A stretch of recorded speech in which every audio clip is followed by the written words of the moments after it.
everybody. Fancy and I out on another evening walk.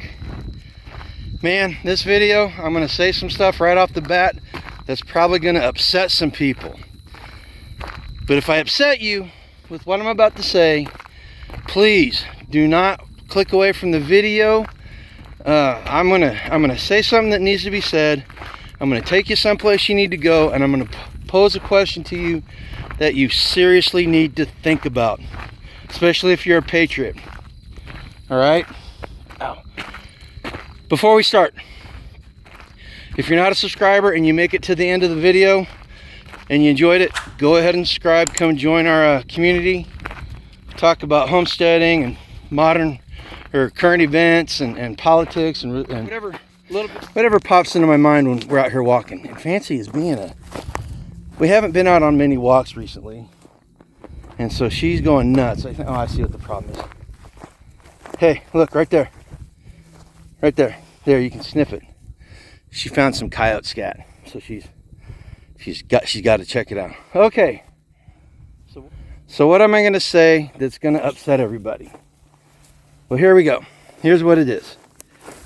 President Biden was duly elected as president in 2020. Boom, I said it. Now I can hear people's minds just heads exploding left and right. Hear me out. This is important, seriously. So, in the truest sense of the word, Biden was duly elected. That's a matter of semantics, but it's important. There's distinction there that needs to be made. And let me tell you why I just said what I said. So in 2020, the states put together their slate of delegates. They sent them to Washington, D.C. The United States Senate certified them, and Biden was elected as president. Now, what that statement does not address is all the stuff that took place before, during, and after the election that cast the issue in doubt.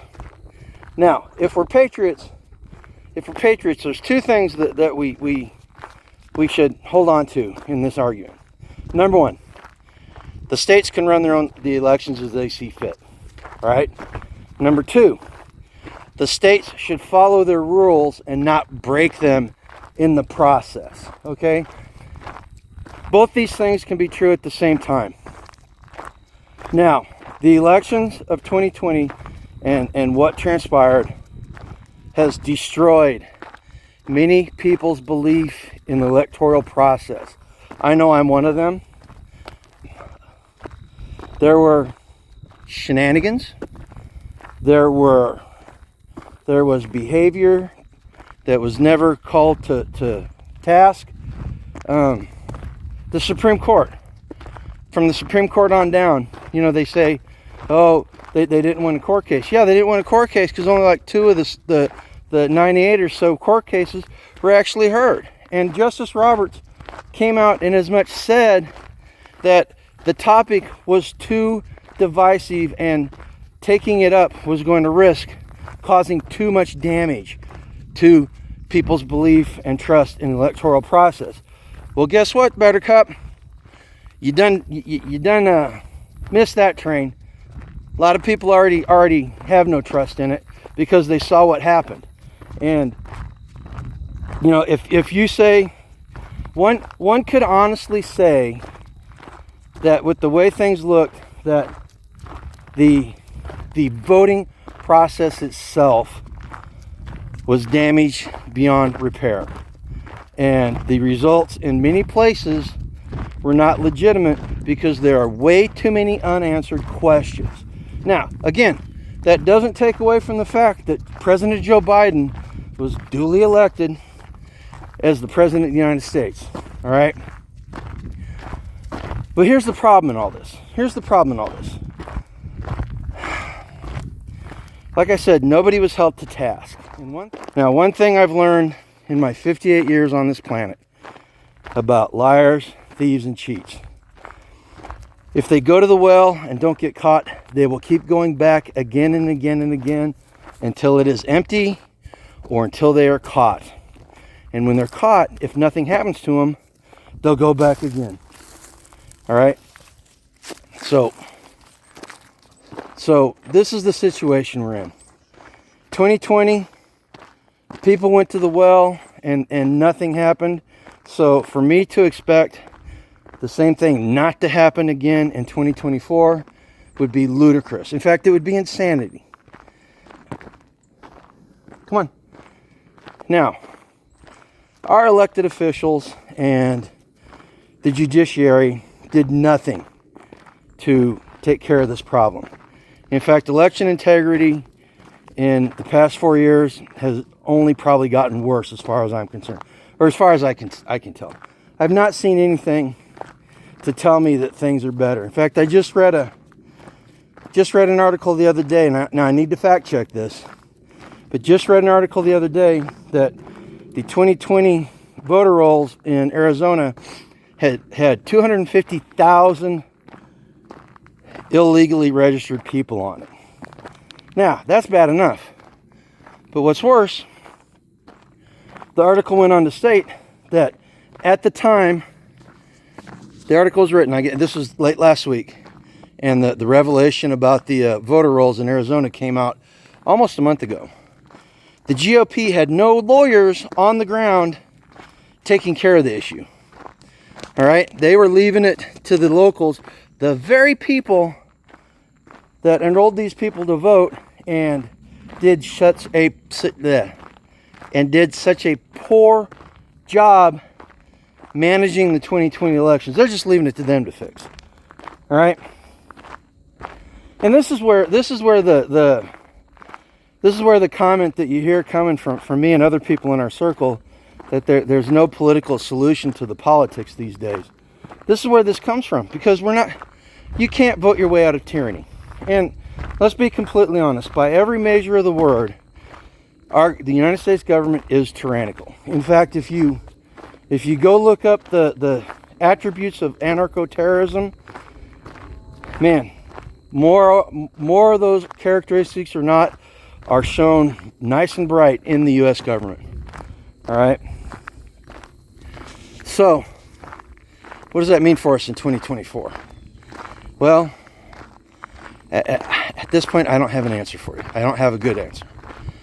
I've been mulling this over. But here's what I will say, what it means for us. It means that every single one of us needs to seriously contemplate what we would do, or what we're going to do on November 5th, and we wake up to reports of the same thing that happened in 2020 happening now. What are we going to do? Now, I'm not advocating violence. I'm not one of those people that says pitchforks and torches, storm the Bastille, break out the ARs, all that stuff. Yes, I think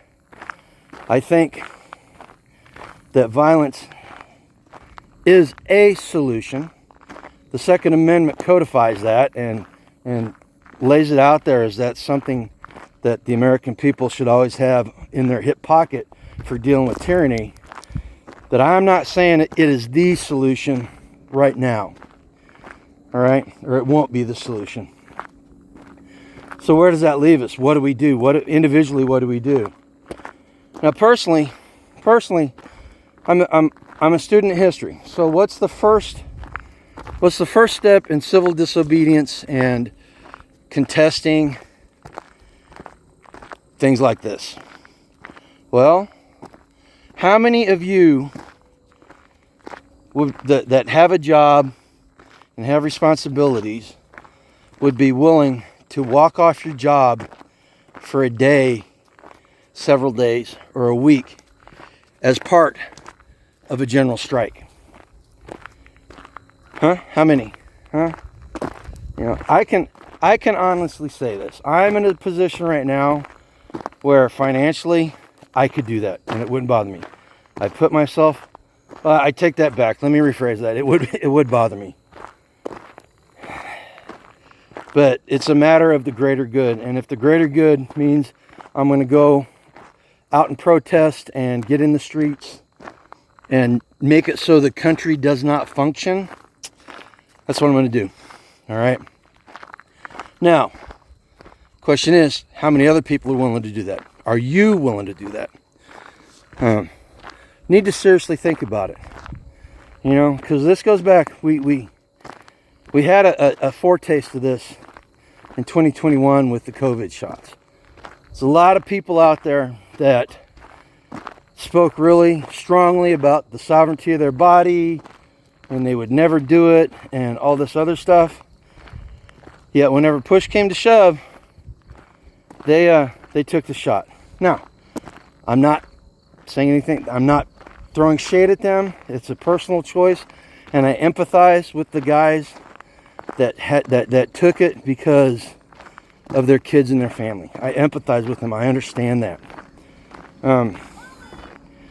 What's going to happen? What's going to happen if the electoral process is short-circuited again and your children are growing up in full-blown tyranny? You know, right now we just got tyranny light because we still got the ability to fight back. Don't know if we got the will, but we got the ability. But what are you going to do if your children or your grandchildren are growing up in a country where they don't have the right or the ability to fight back? Huh? What do you do then? Do we sacrifice now in order to save them and save the future? Again, I'm at a place in my life where I'm willing to be that first 1 to 3% that gets driven down by the sledgehammer that is the federal government, because I'm sticking up like a rusty nail, causing problems. I'm to that point. At least I'd like to think I'm to that point. But hey, you know, it's something you guys got to think about. These are things that we need to contemplate, and you need to get right. And if you're going to do it, you got to do it. And we need to get more people thinking the same way. All right. If the shenanigans happen again, and we end up with the most disliked president ever, the one that never got a vote to get into the position to run, if we have that, the most communist regime ever, left-leaning regime, what are you going to do? What are you going to do? Because everybody knows, in a sane world, we're not going to pretend that them winning, Walz and Harris winning, is a legitimate election. We're not even going to pretend it in a sane world, because nobody is better off. You know, the only people that are hot about them are the hardcore leftist believers and the people with Trump derangement syndrome. All right, listen, you guys think about it. Comment down below. Let me know what you think. Again, if you're not a subscriber to the channel, go ahead and subscribe. Come join us. Help the channel out by hitting the affiliates. We're going to be at Kentucky Sustainable Living in Bowling Green, Kentucky in 2.5 weeks. 2.5 weeks now. Last weekend, October 2024. If you're in the area, it's drivable. Come out and see us. It's a really good festival. All right. Most importantly, like I always say at the end of these videos, go out and live a life done free. Take care. Thanks, Milo.